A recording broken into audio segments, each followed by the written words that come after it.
that you encounter, and then you're saying stuff like, well, they can't handle me.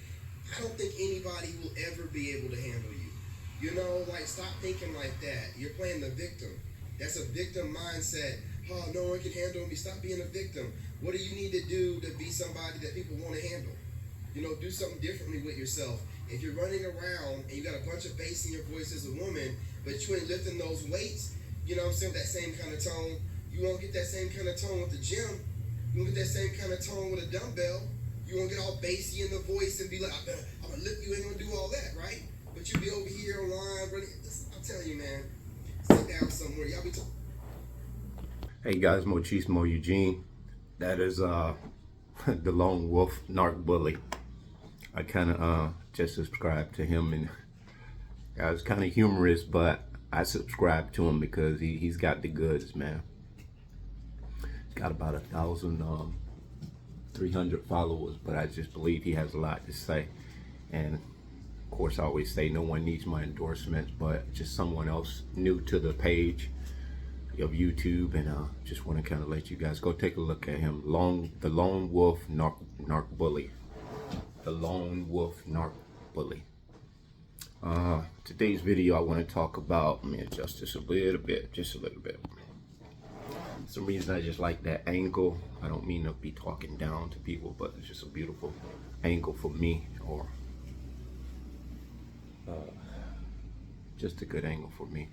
So I want to talk about how, as an empath, do you know you've encountered another empath?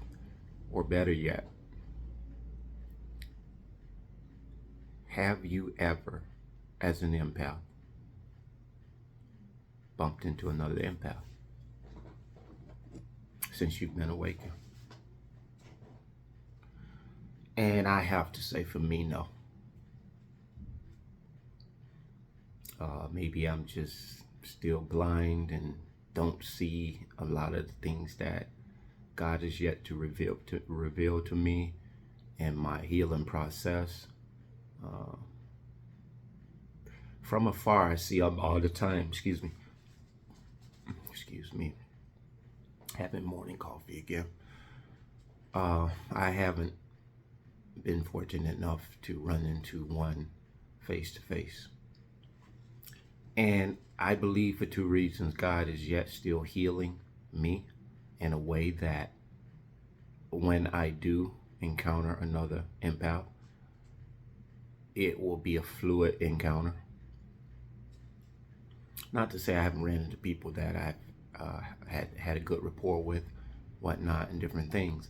And maybe I just haven't spent enough time around them to determine that they were empath. And the second reason is because I believe God is yet working on my healing. That may be one and the same reason. But I got thinking about this because I know that it is a rarity on this earth. Why am I an empath? You know, that's the question that I would ask myself sometimes. Like, why me? Why would he endow me with that trait or gift? And one thing about empaths that truly are empaths, when we say we're empaths, it sounds different. It comes across different. We authentically have the goods to substantiate the fact that we are empaths, as opposed to some people and creatures that are mimicking our good nature and our patterns of life. It is just something you cannot fake. You cannot give a title to yourself such as this. You know, without a shadow of a doubt, based on the insight, education, and awareness that you've come to understand about empaths. And inside of you, you know you have an insurmountable amount of empathy, whether you speak about it or not.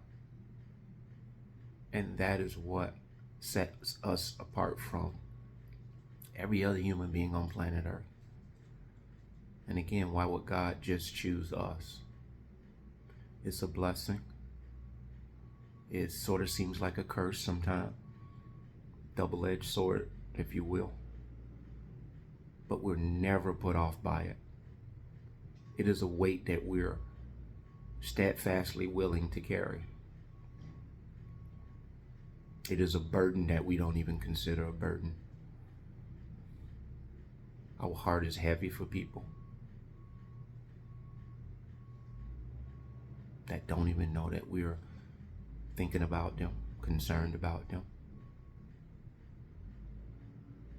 And I think I was sharing with my brother yesterday on here, we did a FaceTime, and I, just told him, I'm very emotional lately. I'm very emotional, just an overwhelming amount of emotions. And he asked me what was wrong. And to that, I told him nothing. So I don't understand it.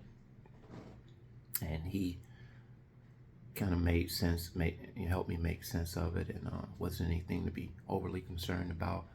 But I thought it best to share it with someone I felt like knew a little better than I did, to help me navigate through it.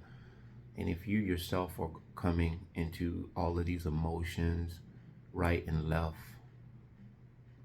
out of nowhere, unexpectedly, and nothing's really bad happening in your life, and when something is bad or not so fortunate that is happening, you don't get emotional as you would think you should.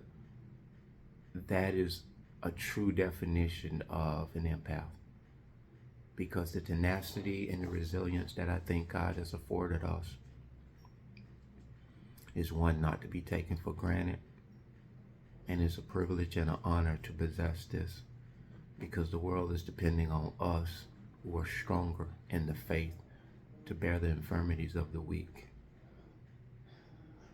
Empaths have gone through probably more things than the average person in life, yet we have the best attitude of everyone. Looking back at my life, I see that. And I'm just sharing my life and extending this revelation to you, because I think if you sit down, focus a little less on that narcissist that took you through this stuff, and look back a little bit further and further and further in all the shortcomings and atrocities and setbacks that you've had, you will probably conclude the same thing, that you're unbreakable. You're unbreakable. I'm in a good place, and I just think, I'm grateful. And a lot of us who are smart and wise enough to know gratitude is going to be the thing that keeps us focused and keeps us engaged. We all are going to elevate. We're all going to ascend together and individually. And as we're ascending and we're graduating from one level to the next, that one thing, gratitude, we must not ever forget. Because it's the gratitude is the fuel in your car to get you to the next point. I hope everyone is doing well on Saturday. And whatever you may be doing out there, be your best at it. Bless.